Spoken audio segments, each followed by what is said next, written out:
Hello everyone, কেমন আছেন সবাই? আজ রান্না করব মাছের পেটি দিয়ে চচ্চড়ি।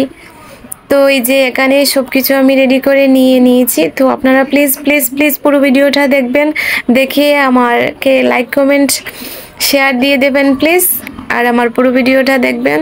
তো চলে আসুন আমি কিভাবে রান্নাটা করি।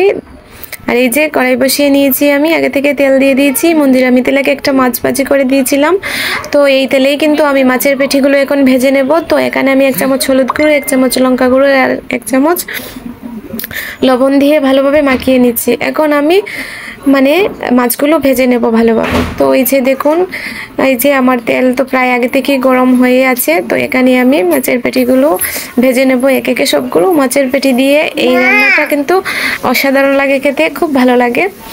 তো আর প্রত্যেক দিন কিন্তু সবজি দিয়ে খেতে ভালো লাগে না, তো এক এক দিন এক এক রকম রান্না করলে ভালো লাগে। তো তাই আজ ভাবলাম যে যেহেতু পেটি দিয়ে কিন্তু এমনি সর্ষে দিয়ে রান্না করলে খুবই ভালো লাগে, বা এমনিতেই শুধু শুধু রান্না করলে জিরা বাটা দিয়েও ভালো লাগে। তো আজ আমি সর্ষে দিয়ে রান্নাটা করব। আর আমি এখানে দুপাশেই ভালোভাবে ভেজে নিচ্ছি মাছের পেটিগুলো। আপনারা চাইলে একটু বেশি করে ভেজে নিতে পারেন, আবার একটু অল্প করেও ভেজে নিতে পারেন, কোনো সমস্যা নেই, যার যার মন অনুযায়ী আর মনে করেন ইচ্ছে অনুযায়ী। তো ওই যে আমার মাছের ভাজা কিন্তু প্রায় হয়ে গেছে, দেখুন অসাধারণ লাগছে দেখতে। তো প্রায় আমি এভাবে কিন্তু মাছের ভাজাগুলো করে নিয়েছি। আর এখানে মাছ ভাজার তেলেই কিন্তু আমি দিয়েছি তেজপাতা দুটো। এখন তেজপাতাকে একটু নাড়াচাড়া করে ভালোভাবে একটু ভেজে নেব। আর এই যে এখন দিয়ে দিয়েছি আমি পেঁয়াজ কুচি দিয়ে এখন একটু নাড়াচাড়া করে নিচ্ছি ভালোভাবে, যেন পেঁয়াজ কুচি একটু ভালোভাবে ভাজা ভাজা হয়ে যায়। তো ঠিক এই পর্যায়ে কিন্তু আমি পেঁয়াজগুলো একটু ভেজে নেব আর একটু নাড়াচাড়া করে নিচ্ছি। আর এখানে দিয়ে দিচ্ছি এখন আমি পেঁয়াজ বাটা আর একটু আদা বেটে রেখেছিলাম, আমি আগে থেকেই পাটাতে এগুলো বেটে রেখেছিলাম। আপনারা চাইলে ব্লেন্ড করেও নিতে পারেন, কোনো সমস্যা নেই, যেভাবে সুবিধা হয় ঠিক সেভাবেই করে নেবেন। আর এখানে দিয়ে দিয়েছি আমি সর্ষে বাটা।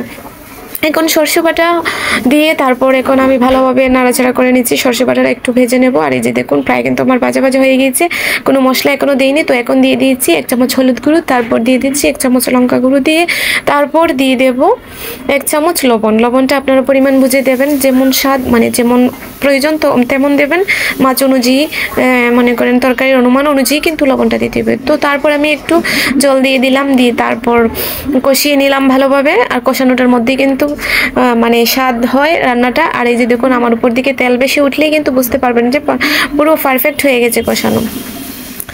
আর এখন আমি দিয়ে দিলাম পুরো জল।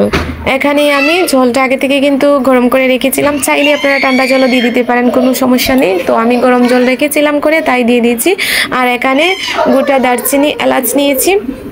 তো আর এখন জল ফুটা পর্যন্ত অপেক্ষা করলাম। আর এখানে দিয়ে দিলাম তারপর মাছের পেটিগুলো ভেজে রেখেছিলাম।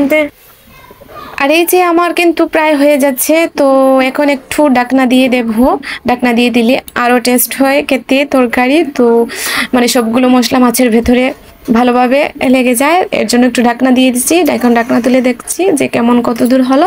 তো এই যে দেখুন আমার কিন্তু প্রায় পারফেক্ট হয়ে যাচ্ছে। আর এখানে আমি দিয়ে দিয়েছি এই যে দারচিনি এলাচ দেখিয়েছিলাম, আর এই দারচিনি এলাচ কিন্তু একটু দিয়ে দিচ্ছি। গরম মশলা দিয়ে সরষে বাটা দিয়ে রান্নাটা করলেও কিন্তু অসাধারণ লাগে, বলতে পারি না, অনেকে হয়তো নাও খেয়ে থাকতে পারেন, অনেকে খেয়ে থাকতে পারেন। আর এখন দিয়ে দিলাম 2-3টের মতো কাঁচা লঙ্কা। তো এইভাবে রান্না করলে মাংসের স্বাদকেও হার মানাবে। এই যে মাছের পেটের চচ্চড়ি তো কেমন লাগলো আপনাদের অবশ্যই আপনারা জানাবেন। ভালো লাগলে প্লিজ লাইক কমেন্ট শেয়ার দিতে ভুলবেন না প্লিজ, আপনাদের কাছে অনুরোধ রইল। আর দেখুন অসাধারণ লুক, কিন্তু ইয়ামি দেখতেই মনে হচ্ছে খাওয়ার এমন কিন্তু ভালো লাগছে দেখতে। তো আপনারা অবশ্যই জানাবেন কমেন্ট।